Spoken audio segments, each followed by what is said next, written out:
வந்து செல்லூரில் வந்து 23வது வார்டு தியாகிப்பாலு 3வது தெரு பார்த்தீங்கன்னா அது ஒரு 5-6 வருடம் 7 வருடங்க காலங்களாமே பார்த்தீங்கன்னா சாக்கடை வந்து நிறைஞ்சு வலிஞ்சு போய்கிட்டே இருக்குது. அதுவும் பார்த்தீங்கன்னா பக்கத்தில் ஸ்கூல் இருக்குது, அதுக்குள்ளேயே கோயில் இருக்குது. இதை மீறி பார்த்தீங்கன்னா அதுக்கு மக்கள் போக வர எல்லாம் இருந்துகிட்டு இருக்காங்க. அவ்வளவும் பார்த்தீங்கன்னா அதுக்கு ரொம்ப இருக்கிறதே ரொம்ப கொடூரமான சூழ்நிலையில் அது பார்த்தீங்கன்னா அவ்வளோ ஒரு கொடூரமான சூழ்நிலையில் போயிட்டுருக்கு. இது வந்து மாநகராட்சியில் வந்து பார்த்தாங்கன்னாதுக்கு அது ஒழுங்காகவே போகிறதில்ல. அதுக்கான எந்த ஒரு சாத்தியமுமே இல்லை. அது ஒரு நாள் 2 நாள் நடக்கிறது இல்லை சார். இது வந்து 7 வருஷமாக நடக்குது. இதுக்கு என்ன நிரந்தர தீர்வுன்றது வந்து மதுரை மாநகராட்சி தான் இதுக்கு வந்து என்னன்றது முடிவெடுக்கணும். ஏன்னா ஆட்டோ டிரைவரா இருக்கும் பட்சத்துல பயணிகள் ஈஸியா போயிட்டு வர முடியாது, ஒண்ணுமே செய்ய முடியல சார். உள்ள வர முடியல. குழந்தைங்களை ஏத்திட்டு வரோம், சின்ன குழந்தைங்களை ஏத்திட்டு வர்றோம். வரும்போது பாத்தீங்கன்னா அதுக்கு உள்ள அவ்வளவு அப்படியே அது என்ன அவ்வளவு ஒரு அஸ்தமான சூழ்நிலையில உள்ள கிடக்கு. இல்லைங்க, வர முடியல சார். சுத்தி ரோடு சுத்தி மறுபடியும் 2 தெரு 3 தெரு தள்ளி மறுபடியும் சுத்தி வந்துகிட்டு இருக்காங்க சார். பூரா மழை பெஞ்சிருச்சுன்னா மொத்தத்துல ஒண்ணுமே செய்ய முடியாது. வீட்டுக்குள்ள எல்லாம் அந்த நரகளோட உள்ள போயிருது, தண்ணி பூரா உள்ள போயிருது. இதை வந்து மக்கள் வந்து எவ்வளவு சொன்னாலும் வெளியில வந்து பேசினாலும் அவங்கள வந்து வெளியிலே இது பண்ண முடியாம அவங்கவுங்க வேலை வெட்டின்னு இப்படி ஓடிடுறாங்க. அது 7 மாசமா அதுக்கு மேலவே தண்ணி கட்டி போய் நிக்குது. பிள்ளை எனக்கு வியாபாரம் இல்லை. 1 ரூபாய்க்கு மிட்டாய் வாங்கி நான் என் பொழப்பு நடக்கிறேன். எனக்கு யாரும் கொடுப்பாரு இல்ல.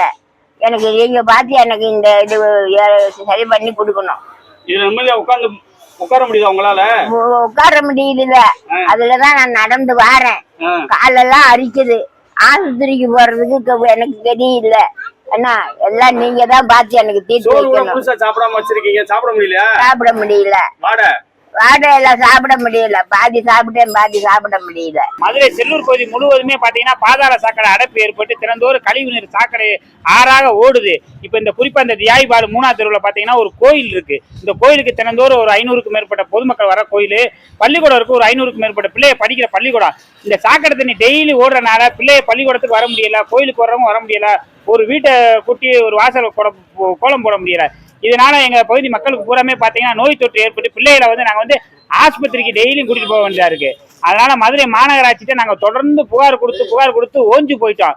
அதனால மதுரை மாநகராட்சி உடனடியாக இதுல கவனம் செலுத்தி எங்க மதுரை செல்லூர் பகுதி 23வது வார்டு சாக்கடை நீர் இல்லாத பகுதியாக மாற்றணும். நோய் தொற்று வந்து மக்களை காப்பாற்றணும். ஏற்கனவே மதுரையோட தெருக்கள் கூட தெருநாய்கள் தொல்லை ஜாஸ்தியா இருக்கு. அப்புறம் தெருநாயும் சர்வசாதாரணம் இந்த பக்கம் போகுது, அந்த தண்ணீரை தான் குடிக்குது.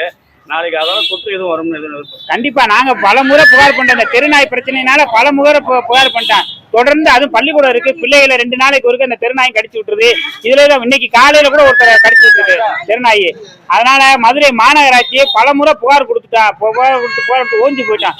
மதுரை மாவட்ட ஆட்சியர்த்தையும் புகார் கொடுத்துட்டோம். எந்தவித நடவடிக்கை இல்லை. உடனடியாக மதுரை மாநகராட்சி இந்த தெருநாய் பிரச்சனையிலிருந்து இந்த கழிவு நீர் வந்து எங்களை காப்பாற்றணும். நோய் தொற்று இந்த நாட்கள் அதாவது கோடை விடுமுறைக்கு பிறகு பள்ளி திறந்திருக்கு. காலையில மாணவர்கள் அது வழியே தான் போயிருக்கக்கூடிய ஒரு சூழ்நிலை இருக்கு.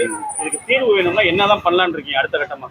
கண்டிப்பா நாங்களும் தொடர்ந்து பல பெட்டிஷன் கொடுத்து ஓஞ்சி போயிட்டோம். இப்ப அடுத்த கட்டமா இப்ப இன்னைக்கு வந்து நாங்க வந்து போராட்டம் பண்ணி தெருவை வந்து முற்றுகை போராட்டம் பண்ற மாதிரி தான் இருந்துச்சு. இருந்தாலும் பொதுமக்கள் பாதிக்கப்படுவாங்க அப்படினால இன்னைக்கு நாங்க சாலை மறியல் பண்றது வந்து கைவிட்டிருக்கோம். இந்த நிலை தொடர்ந்து நீடித்தால் நாங்க வந்து மிகப்பெரிய ஒரு போராட்டத்தை செல்லூர் பகுதியில கழிவு நீர் சாக்கடைக்காக நாங்க எடுத்து நாங்க வந்து மக்கள் அனைவரும் சேர்ந்து போராட போறோம். மதுரை மாநகராட்சி உடனடியாக நடவடிக்கை எடுக்க வேண்டும். அது இப்ப இந்த 3 மாசமா இருக்கு. இப்படி கோயில வச்சுக்கிட்டு இப்ப ரொம்ப இதா இருக்கு. சாக்கடை தண்ணி எப்ப பார்த்தாலும் 2 நாளைக்கு ஒருக்கா அந்த மாதிரிதான் இருக்கு. நாங்களும் சொல்லி பார்த்துட்டோம், இன்னும் வரமாட்டேன்றாங்க. வேலை பார்த்துட்டு போவாங்க, அப்புறம் 2 நாள் கழிச்சு திரும்ப அந்த மாதிரி ஆயிருக்கு. செய்திகளை உடனுக்குடனும் துல்லியமாகவும் தெரிந்து கொள்ள சப்ஸ்கிரைப் பண்ணுங்க.